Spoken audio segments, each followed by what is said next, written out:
things are eroding our moral fabric. What do you think the most effective way to... Gaining control of the schools and the teacher union so you can indoctrinate the kids, gaining control of the media and Hollywood so you can change the culture of America. If we continue down the trajectory of a 1.6 birth rate. Ignorance is bliss for the left because ignorant people are easy to manipulate. I guess what I'm saying is I believe it's a generational fight. Congressman Herlong of Florida read into the congressional record the 45 goals of communism in America. If we continue down the trajectory of a 1.6 birth rate per family, what is the math on that? Well, we become irrelevant. How fast? Hard to say. But probably pretty quickly. You see how much we've changed as a country just in the last 30 years. Things are going on now that no one would have imagined 30 years ago. And sometimes the country is hardly recognizable anymore. But I don't think that's the way that the majority of Americans want it to be. And one of the things that we've been trying to do is get people to wake up, particularly people of faith. It doesn't have to be that we're denigrating marriage anymore. It doesn't have to be that we're mutilating little children and taking advantage of the fact that they're very suggestible and very curious and doing things to them that will ruin their lives forever. Those things don't have to be. We don't have to have men playing in women's sports. All of these things are eroding our moral fabric. And that's exactly what those who want to fundamentally change us want. If you look at the congressional record from January the 10th, 1963, Congressman Herlong of Florida read into the congressional record the 45 goals of communism in America. And they included all of those things. Gaining control of the schools and the teacher union so you can indoctrinate the kids, gaining control of the media and Hollywood so you can change the culture of America, making sexual perversion normal, natural, and healthy, denigrating the role of the family, elevating the role of government. It's all in there. And we need to understand that we're under attack and we have to fight back.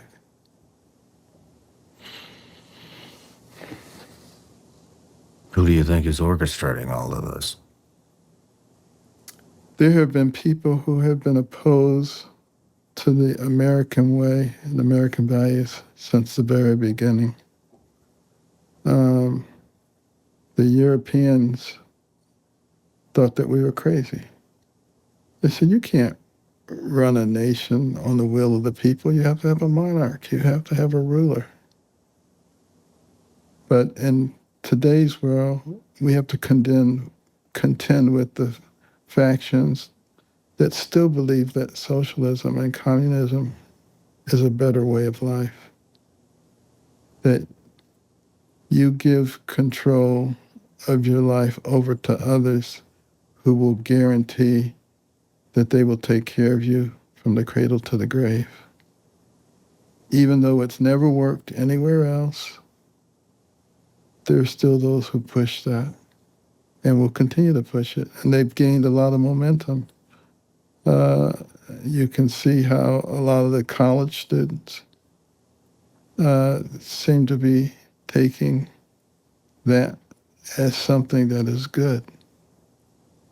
And I don't think that they really understand what socialism and communism is.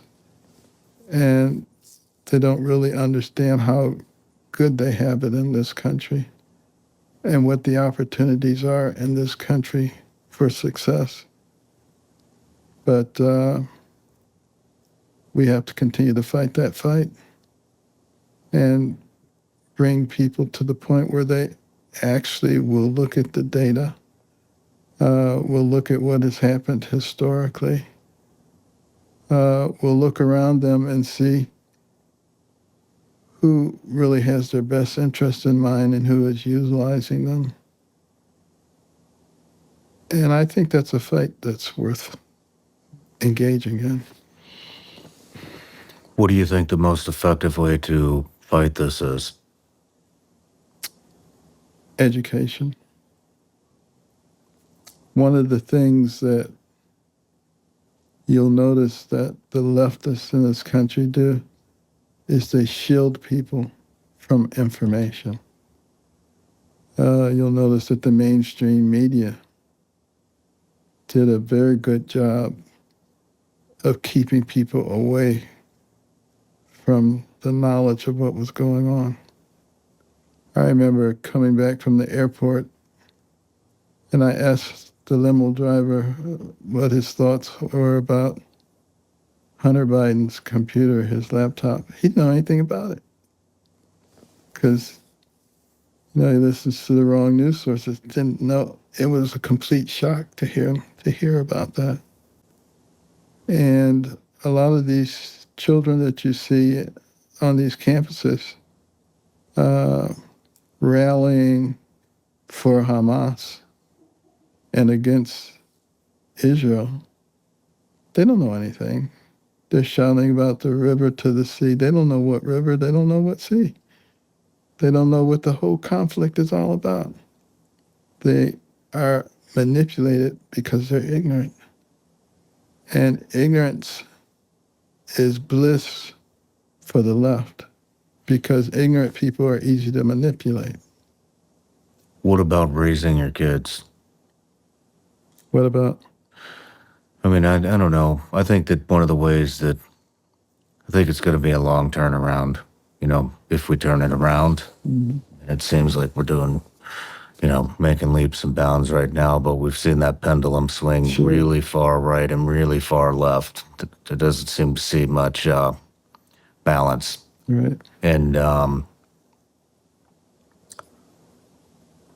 so I guess what I'm saying is I believe it's a generational fight. And you have 3 sons. How old are your sons? 41, 39, and 37. Do they have kids? They all have children. Yep. And I feel like that a lot of parents have abandoned their parental responsibilities for social media. Mm-hmm. That has happened. They give their kids the phone. The phone raises the kid, keeps them occupied so that the parent can be on the phone. And to me, it seems, we need to get back to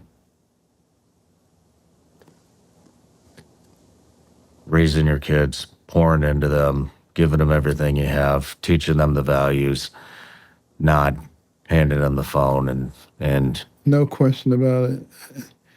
And that's the reason that my wife and I wrote our last book, The Perilous Fight, the attack on the American family, combating it. No matter where you're watching Shawn Ryan Show from, if you get anything out of this, please like, comment, subscribe, and most importantly, share this everywhere you possibly can. And if you're feeling extra generous, please leave us a review on Apple and Spotify podcasts.